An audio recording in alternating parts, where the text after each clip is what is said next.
Cuando hablamos del no nacido, no podemos perder la perspectiva de quién estamos hablando. ¿Es un ser humano aún cuando no nacido o no lo es? Parecería fácil la respuesta a simple vista. Sí, si es un ser humano dirían todos, pero en esta etapa de su vida muchos podrían disponer de su derecho a vivir. Veamos esta afirmación contada desde una historia que podría haber sido en cualquier parte del mundo. Sin embargo, lo haremos desde Cuba, país que desde 1965 hasta el 2019 habían abortado 5.473.000 bebés. En un hospital materno, en 2 consultas diferentes, se encuentran una madre embarazada hablando con un médico dando un diagnóstico a una mamá de un bebé no nacido. En el primer caso, la madre quiere abortar a su bebé porque esto obstaculiza su vida profesional.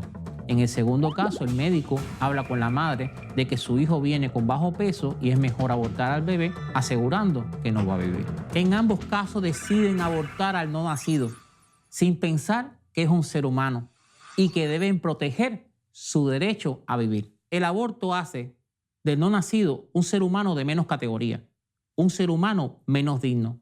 Miles de bebés no nacidos corren peligro en el lugar que deberían ser para ellos el más seguro. Según los datos estadísticos compilados por Worldometer, en el año 2022 se realizaron 73 millones de abortos provocados en todo el mundo, convirtiéndose así en la primera causa de muerte por encima de las otras causas. Madre Teresa de Calcuta, en uno de sus discursos hechos el día de oración en Washington en el año 1994, y donde estaba presente el presidente Bill Clinton, su esposa y demás líderes nacionales, expresó: la amenaza más grande que sufre la paz hoy en día es el aborto, porque el aborto es hacer guerra al niño inocente que muere a manos de su propia madre. Para entender mejor qué Dios piensa sobre la vida humana, incluyendo la vida en el vientre, cuándo comienza la vida, cómo reacciona Dios ante el derramamiento de sangre inocente, cómo deberíamos reaccionar nosotros y muchas cosas más, navegaremos por las 4 preguntas. Una defensa bien articulada sobre la vida, escrita por el pastor John Ensor.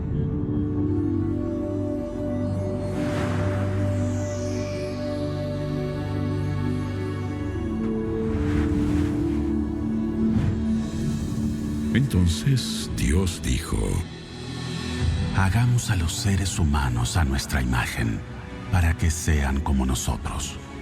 Ellos reinarán sobre los peces del mar, las aves del cielo, los animales domésticos, todos los animales salvajes de la tierra y los animales pequeños que corren por el suelo.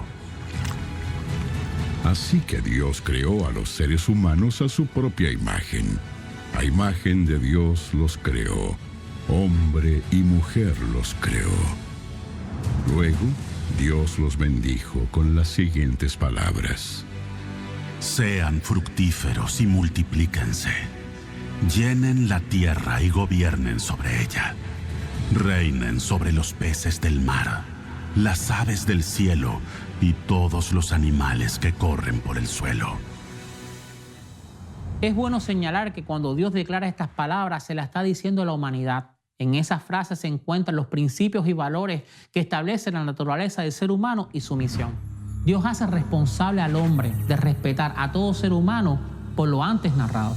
De estos versículos podemos afirmar que cada ser humano ha sido creado por Dios con valor intrínseco, igual, excepcional y eterno. De aquí resulta lo que se suele llamar derecho natural. El valor intrínseco habla de que somos imagen y semejanza de Dios. Algunos atributos de Dios también forman parte de nuestra naturaleza. Vivir bajo la naturaleza de Dios nos hace entender que ningún ser humano es diferente a otro por tamaño o por discapacidad o por raza o por lengua. Un ser humano debe respetarse por lo que es y punto. El valor igual habla que tanto el hombre como la mujer son creados a imagen de Dios. En ambos se encuentran atributos divinos, aunque su naturaleza sea diferente. Son hechos a imagen de Dios, pero cumplen roles diferentes, roles que les ayudan a ellos a complementarse y a cumplir con el llamado de Dios de ser una sola carne. El valor excepcional nos hace entender que los seres humanos son lo más valioso de toda la creación. Dios creó las aves del cielo, los peces del mar, lo que se arrastra sobre la tierra, para que el hombre domine sobre ellas. en respeto y cuidado. El valor eterno manifiesta el atributo eterno de Dios. Como portadores de la imagen del Dios eterno, poseemos una dignidad especial y un destino eterno. Los valores y principios dados anteriormente nos muestran quiénes somos en el diseño de Dios. Pero el versículo 28 de Génesis 1, Dios nos da una bendición. Nos dice, fructificad y multiplicaos. Y esta es la base de la naturaleza humana. Es el mandato cultural de Dios para la perpetuidad del ser humano. En Lucas 1, del 30 al 38, daremos respuesta a qué es un no nacido, ya que en la actualidad se hace diferencia en esto, clasificando al no nacido con diferentes nombres según su desarrollo. Concebirás y darás a luz un hijo, y le pondrás por nombre Jesús. Él será muy grande, y lo llamarán Hijo del Altísimo.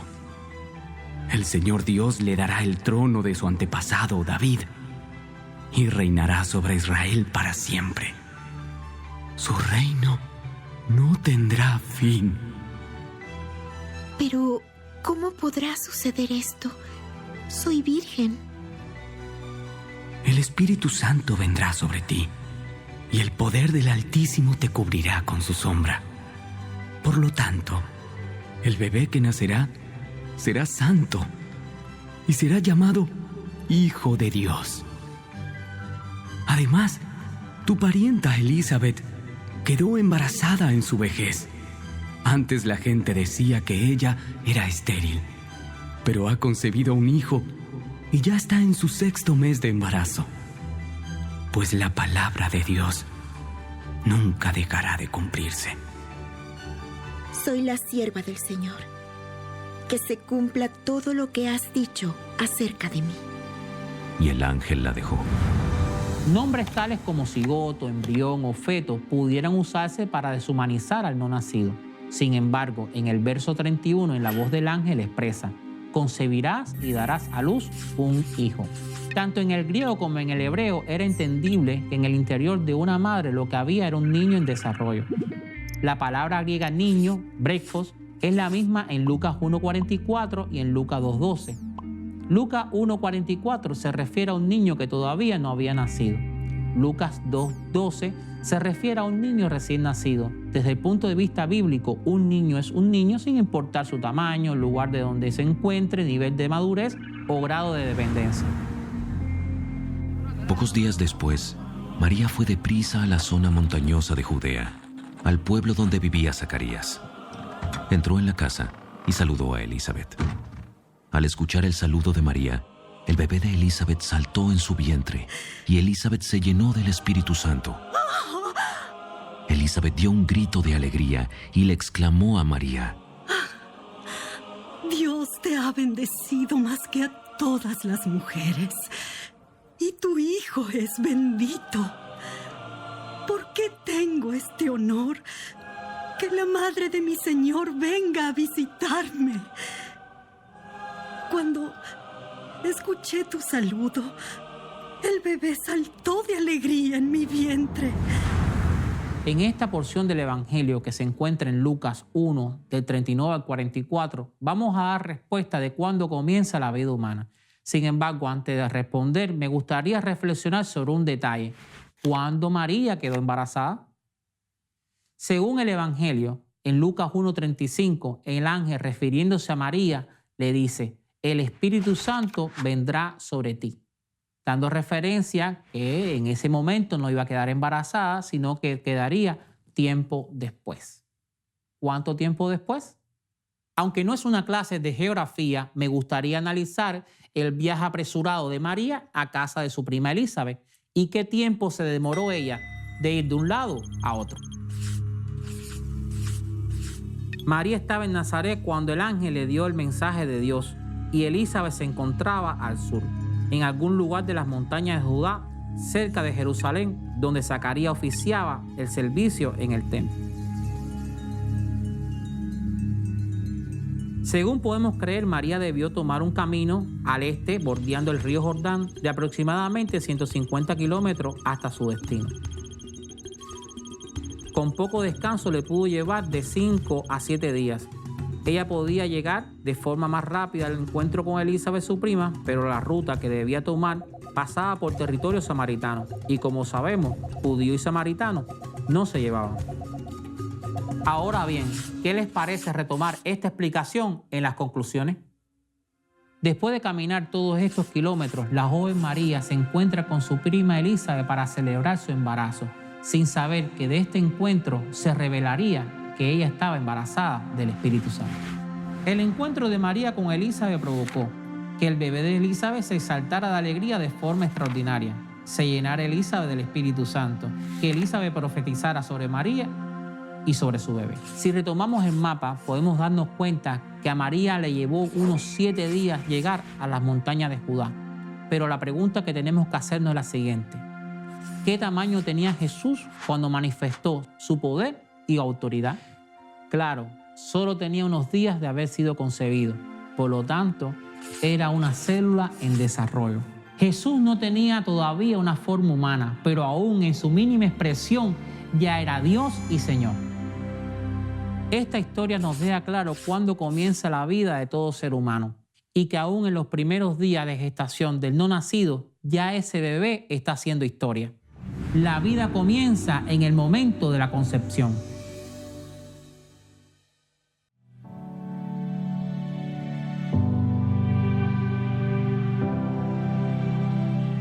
Bienvenido al asombroso mundo dentro del vientre, donde cada pequeño bebé crece y se prepara para la vida después del nacimiento. También es el lugar donde se consolida parcialmente la salud para toda la vida de cada pequeño. El desarrollo humano comienza al momento de la fertilización, cuando una célula reproductiva masculina y una femenina se unen para formar un embrión único, unicelular.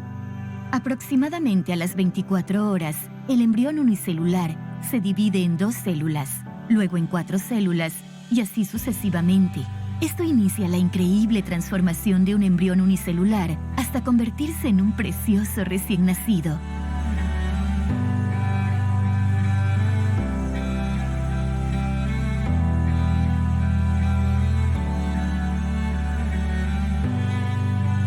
Es posible que se sorprenda al saber que la mayoría de las partes del cuerpo se forman y comienzan a funcionar en las primeras 8 semanas, a pesar de que el embarazo a término completo dura 38 semanas. A los 22 días el corazón comienza a latir y rápidamente se parece al corazón de un recién nacido.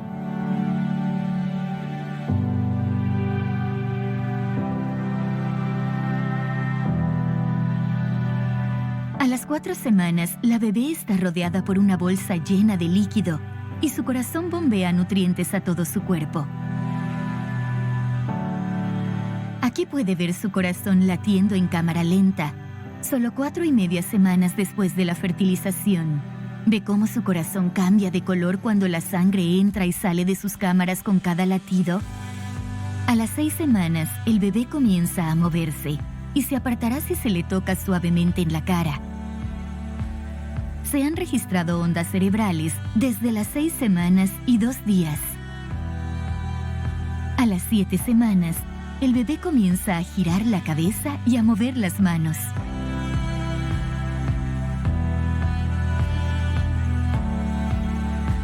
Los dedos individuales comienzan a emerger de las placas de sus manos y sus ojos empiezan a desarrollarse rápidamente.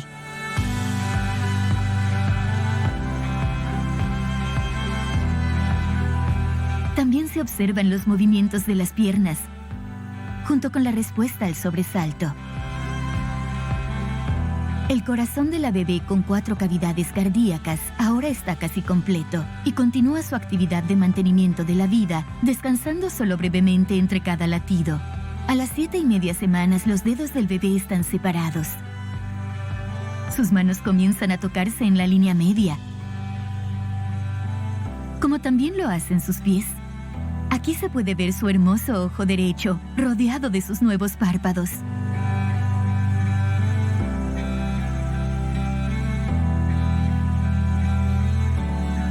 Entre las 7 y 8 semanas, un bebé forma casi 2,000 partes adicionales del cuerpo.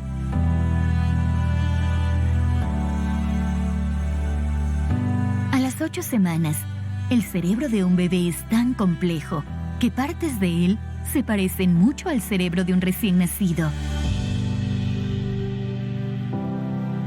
Comienza a respirar aunque no hay aire en el útero.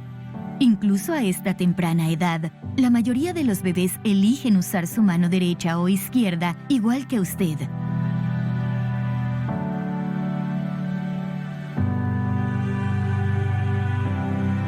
En solo 8 semanas, el extraordinario embrión unicelular se ha convertido en 1.000 millones de células que ya han formado aproximadamente 4.000 partes del cuerpo y una docena de sistemas corporales.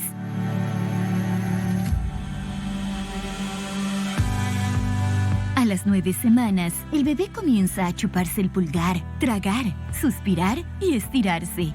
Su cara, sus manos y sus pies ahora sienten y responden al tacto ligero.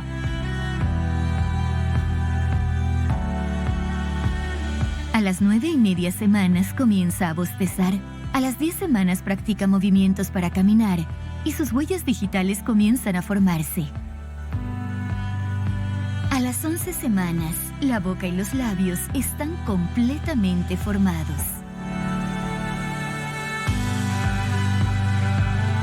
A las 12 semanas, el bebé abre y cierra la boca y mueve la lengua.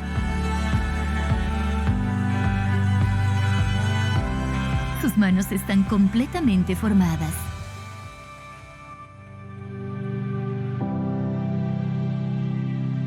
El embarazo es de hecho un tiempo de preparación para la vida después del nacimiento. También es un momento para celebrar y anticipar las alegrías, maravillas y desafíos que vienen con cada nueva vida.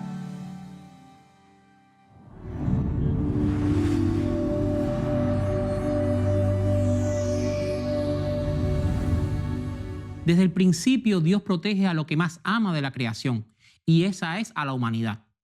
Dios protege a la humanidad de muchas maneras, pero sobre todo la protege desde su ley moral. La ley moral de Dios, expresada negativamente, te dice: no matarás, no asesinarás. Y la ley expresada positivamente te dice: ama a tu prójimo como a ti mismo.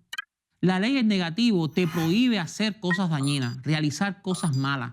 Y la ley en positivo te llama a la acción, a salvar vidas.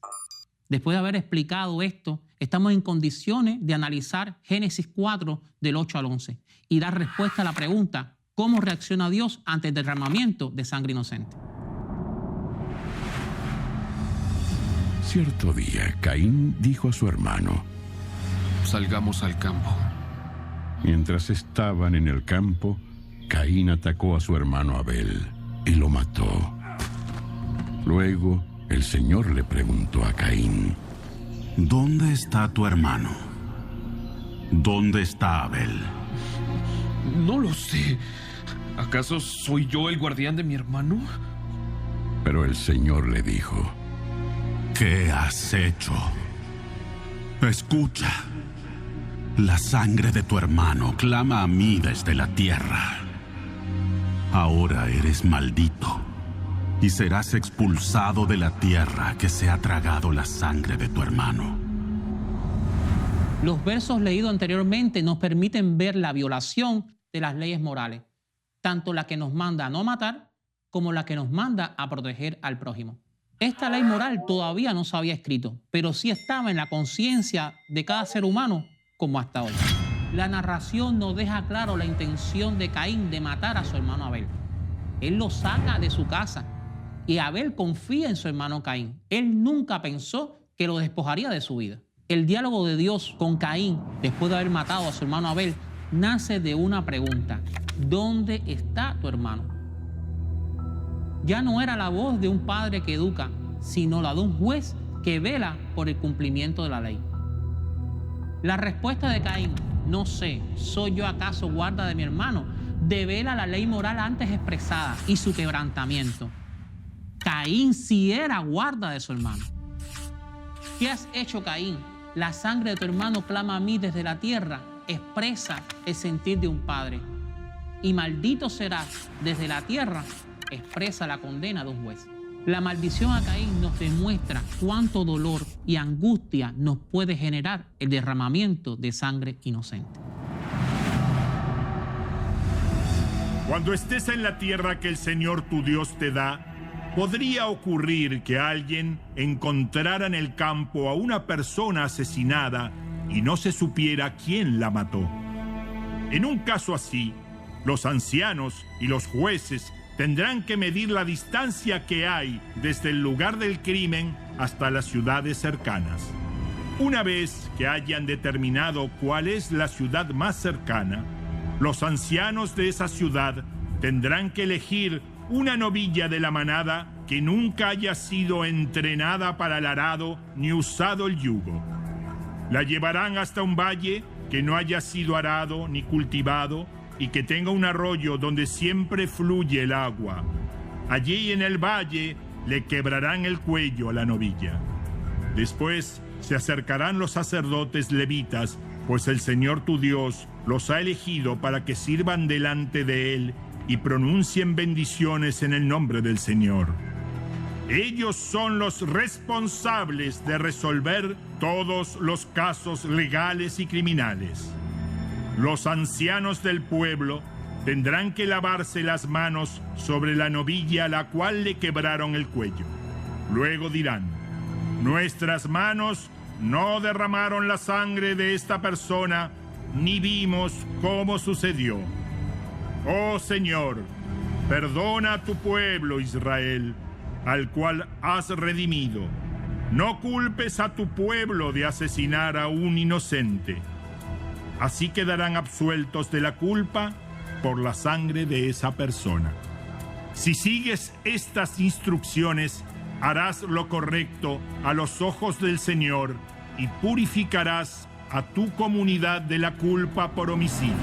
Como pudimos leer, la cita comienza con una condición: cuando estés en la tierra que Jehová tu Dios te da y fuese hallado alguien muerto y no se sepa quién lo mató, entonces los jueces y los ancianos medirán desde el muerto hasta las ciudades más cercanas. La ciudad más cercana al muerto debe convocar a sus jueces y asumir el precio por el derramamiento de sangre inocente. Bueno, ¿y de qué precio estamos hablando? Imagínense ustedes que tenían que coger una becerra que nunca hubiera labrado la tierra, que nunca se hubiera puesto un yugo, y la tenían que llevar a tierra donde nunca se hubiera arado y cerca de manantiales de agua. Y estando en esa condición se sacrificaba a esa becerra, y esos líderes tenían que lavarse sus manos encima de la becerra sacrificada y entrar en una declaración jurada que decía: nuestras manos no han derramado sangre inocente, ni nuestros ojos lo han visto. Entonces la comunidad entera debía orar, reafirmando la ley moral en positivo como un profundo compromiso de amor. A través de esta ceremonia, Dios quiere que su pueblo sea sensible. Dios quiere que su pueblo no pase por alto la muerte de una persona. De esta forma se manifiesta la naturaleza protectora del Creador. Da las siguientes instrucciones al pueblo de Israel. Estas son aplicables tanto para los israelitas de nacimiento como para los extranjeros que viven en Israel. Si alguno de ellos ofrece a sus hijos en sacrificio a Moloc, será ejecutado. Los miembros de la comunidad lo matarán a pedradas. Me pondré en contra de esa persona y la eliminaré de la comunidad, porque al ofrecer a sus hijos a Moloc contaminó mi santuario y deshonró mi santo nombre. Si los miembros de la comunidad hacen la vista gorda ante aquellos que ofrecen a sus hijos a Moloc y se niegan a ejecutarlos, yo mismo me pondré en contra de ellos y de sus familias y los eliminaré de la comunidad. Esto les sucederá a todos los que cometen prostitución espiritual al rendir culto a Moloc. Si hacemos una lista de las consecuencias de lo que es ofrecer sacrificio de niños a Moloc, nos diéramos cuenta cuán repulsivo es para Dios ese sacrificio. Dios se pondrá en contra de esa persona. Esa persona pagará con su vida. Y si su familia y el pueblo ignora su pecado, entonces también vendrá juicio sobre ellos. La muerte de un inocente es una forma de profanar el santo nombre de Dios, del Dios de la vida. Por la importancia del tema, vamos a ver otros versículos donde Dios condena estas acciones. Deuteronomio 12:31 nos deja ver que para Dios el sacrificio de niños es abominable. Jeremías 32:35 nos dice que es algo impensable para Él. Ezequiel 16 del 20 al 21 explica que Dios toma como algo personal toda acción de sacrificio infantil. La deshumanización del ser humano por el mismo ser humano ha traído consigo que a través de la historia muchos usen el sacrificio como un rito para su propio beneficio. En la antigüedad los niños eran degollados o quemados vivos para ganar una guerra, para tener buenas cosechas o para calmar la ira de su deidad. Hoy se les mata a través del aborto, impulsado por un sentimiento egoísta, porque se quiere algo mejor. Pero en cualquiera de sus formas y en cualquier etapa del desarrollo uterino, el aborto es un acto de homicidio. El aborto trae maldición para los que matan, para los que lo aceptan, para las naciones que establecen ley para que lo ejecuten.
Para este momento es bueno decirte que si en tu pasado tuviste una experiencia abortiva o aconsejaste a alguien a que lo hiciera, es bueno que sepas que si confiesas tu pecado al Señor Jesucristo, Él te perdona.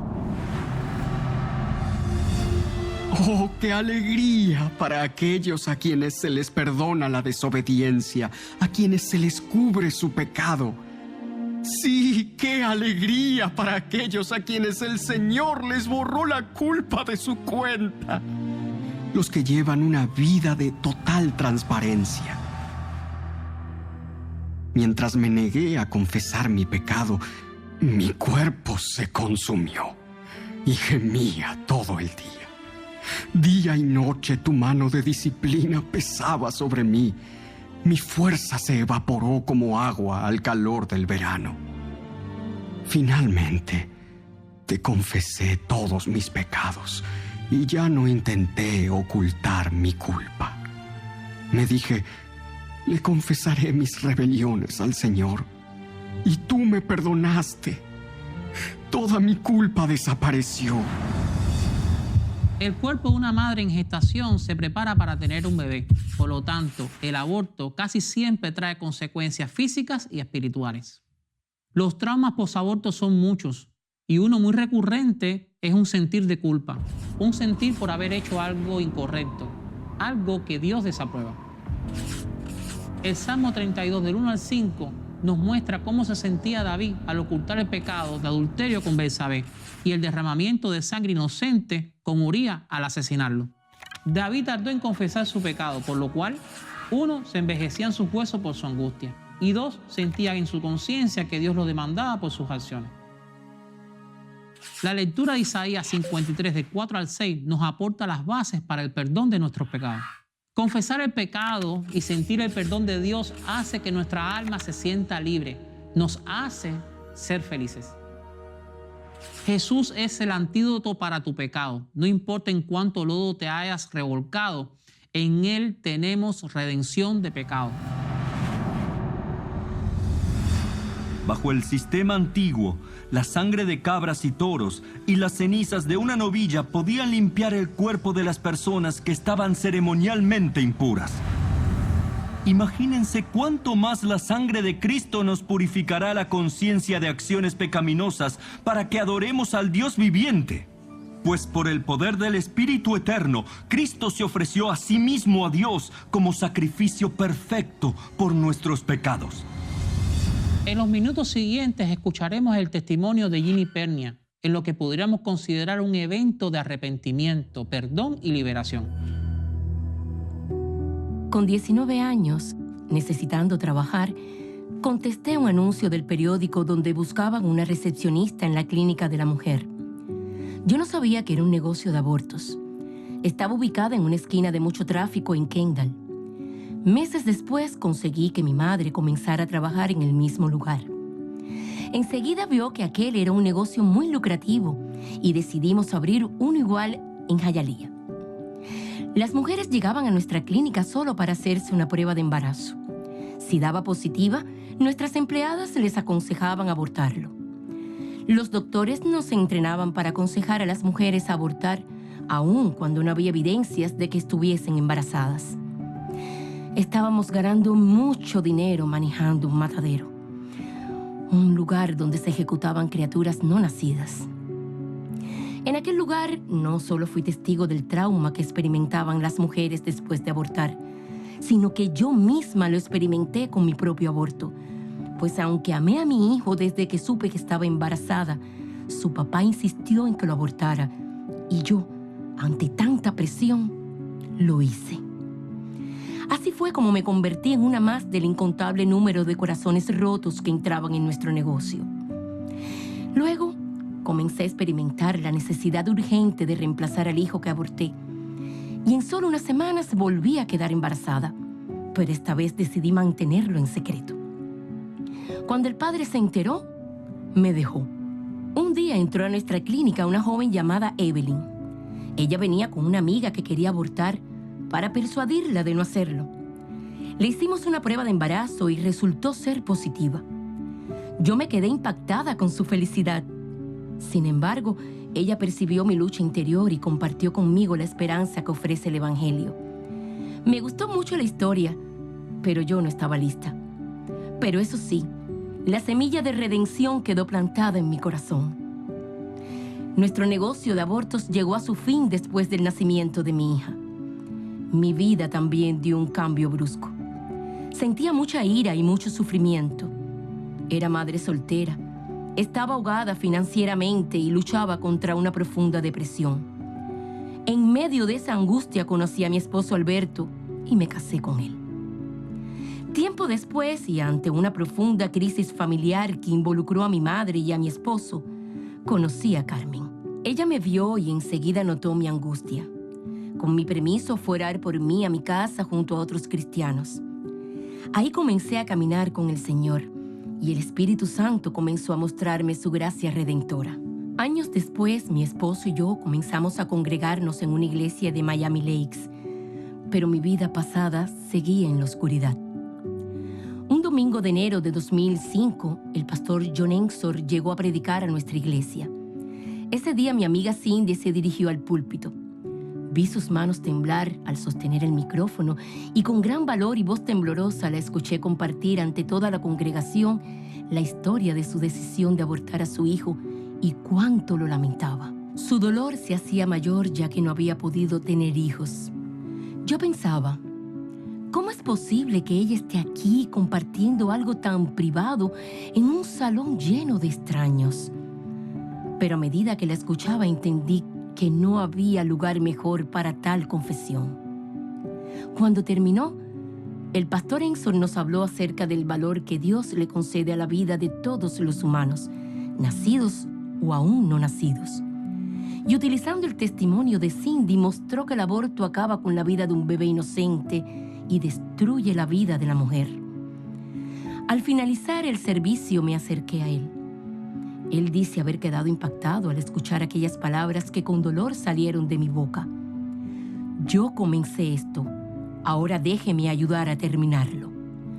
Así comenzó el proceso de recordar cosas que por largo tiempo había escondido y reprimido. A medida que confesaba mi pasado, comencé a sentirme libre. Fue un proceso de sanidad del alma y de la mente, porque esa vergüenza y el dolor crónico que consume finalmente dan paso a la paz con Dios y abre la puerta al testimonio de su gracia. En 2006, sentí la urgencia de regresar al lugar donde estuvo nuestra clínica de abortos. Mientras manejaba hacia allá, mi mente era invadida por los recuerdos de cosas ocurridas hacía 27 años. No estaba segura del por qué regresaba, pero estaba dispuesta a hacer lo que fuera para comenzar una clínica de embarazo, para ayudar a las mujeres y salvar vidas. Al llegar, sentí alivio al descubrir que el local ya no se usaba para el negocio del aborto. Al lado había una pequeña oficina para rentar. John Ensor me había pedido que buscara un local en Hialeah, donde todo comenzó, así que alquilamos aquel local, lo renovamos y equipamos con todo lo que necesita un centro de ayuda a la mujer. Tiempo después, la dueña de los 2 edificios me llamó para preguntarme si nos interesaba mudarnos al otro espacio, donde había estado nuestro negocio abortivo. Enseguida aceptamos, ya que nuestra clínica necesitaba el doble de espacio. Al llegar al centro de la sala, no podía contener el llanto. ¿Cómo no estar emocionada ante la plenitud de la redención de Dios? Él me rescató de las fuerzas de oscuridad y muerte, y ahora incluso redimía cada ladrillo de esa clínica y de mi vida para convertirlo en testimonio de su gran poder. Se hicieron los arreglos necesarios y la renovación comenzó casi de inmediato. Semana tras semana le di la bienvenida a las mismas mujeres que luchaban con circunstancias difíciles. Del 2007 al 2017, nuestro equipo de médicos, profesionales y voluntarios ayudaron a más de 40,000 mujeres. De ellas, más de 25,000 decidieron no abortar. Ninguna regresó arrepentida de escoger la vida de su hijo. Algunas semanas después de haber mudado la clínica al edificio antiguo, comenzamos a facilitar clases para ayudar a mujeres que sufrían por haber experimentado abortos. El estudio bíblico, Perdonada y Liberada, me ha servido para ayudarlas a sanar del dolor y la atadura del pasado. A partir de 2017 me uní al ministerio Passion Life con el reverendo John Ensor y su equipo. A través de esta plataforma comparto mi testimonio alrededor del mundo. Y para gloria de Dios, mi historia fue publicada bajo el título Conquisté por su gracia. Ginny es una entre las tantas mujeres que Dios ha escogido para revertir su pasado de muerte en un presente y futuro de vida.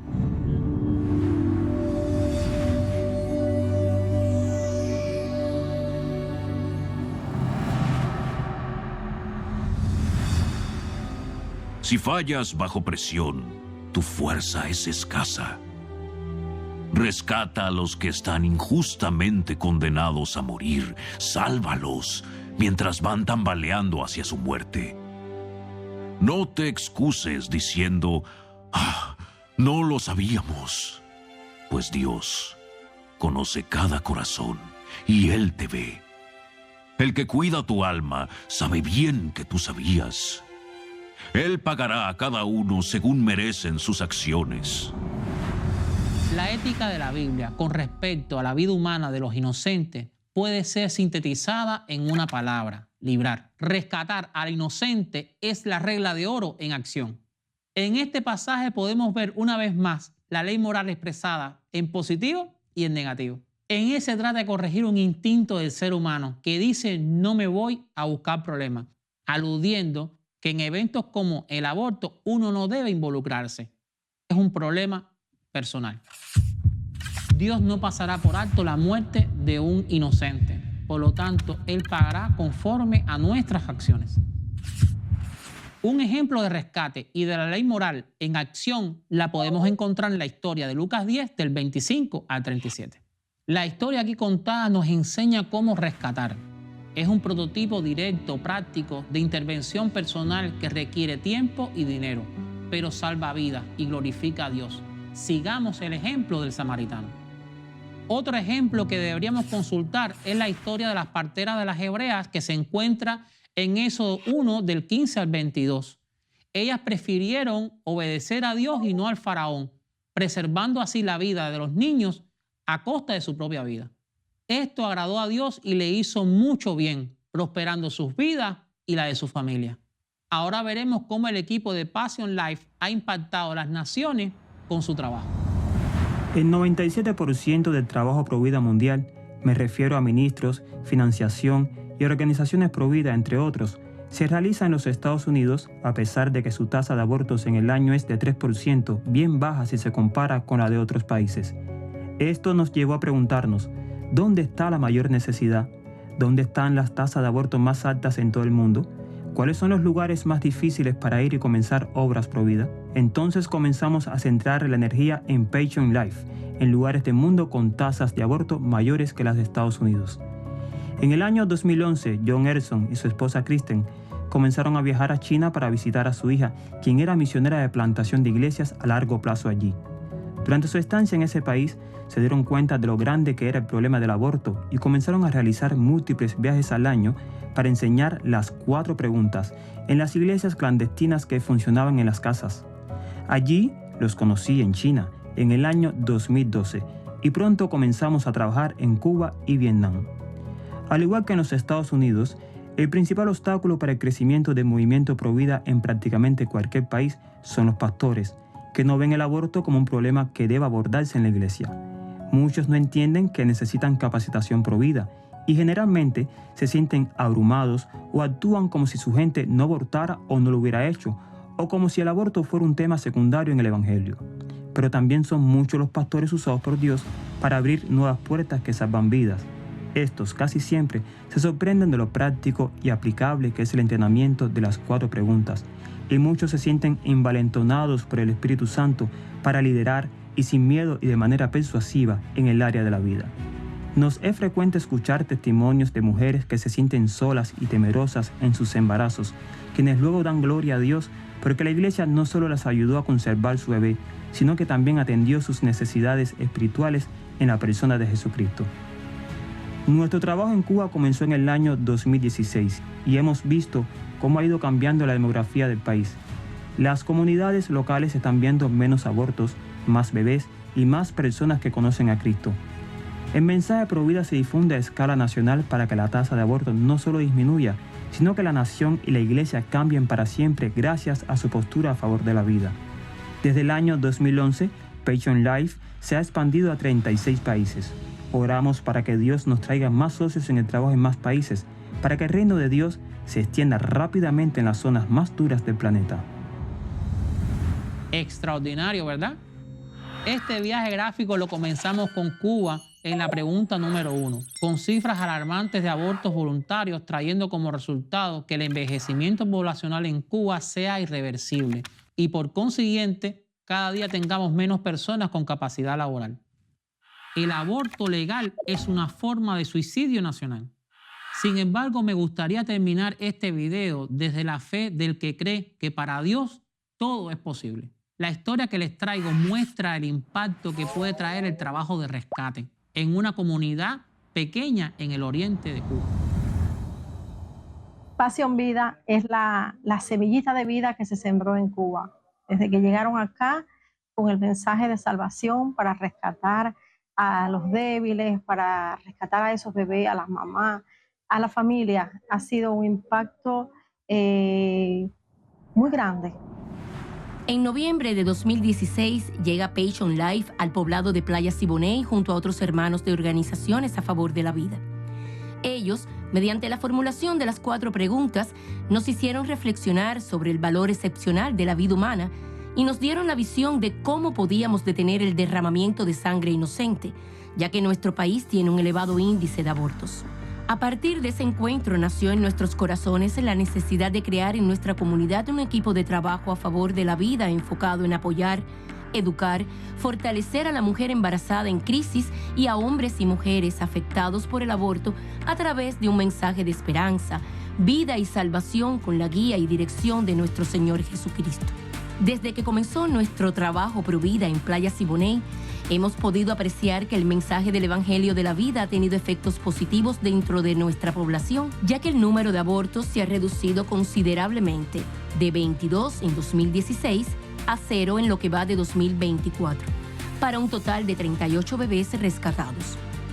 Charlas en las escuelas y en las calles y entregas de tratados, todo con relación al valor de la vida y a las consecuencias del aborto, han formado parte de nuestra estrategia. Durante este periodo y con el fin de restaurar el corazón de mujeres posabortivas, hemos compartido el estudio Perdonada y Liberada en 14 ocasiones. Lo han recibido 49 mujeres, muchas de las cuales se han incorporado de manera voluntaria al trabajo a favor de la vida. Nuestro trabajo ha causado un impacto positivo en poblados cercanos cuyos índices de aborto han disminuido y hemos servido de modelo para que otras iglesias abran centros de embarazo. Agradecemos a nuestro Dios vivo y le damos toda la gloria por la obra maravillosa que hace en medio de este pueblo. Agradecemos al equipo de Passion Life y a todos aquellos hermanos que sembraron la semilla en nuestros corazones. Oramos para que en nuestro país continúen levantándose hermanos a favor de la vida, dispuestos a cambiar la cultura de muerte por una cultura de vida. Las 4 preguntas es un estudio sobre la defensa de la vida. Después de esta breve presentación me gustaría motivarte para que tu vida no sea la misma. Comparte este estudio y profundiza con el contenido que te ofrece Passion Life en su página web. Como ves, hay bendición en salvar vida, en amar al prójimo, en tener una conciencia protectora del fruto de lo que es más preciado para Dios.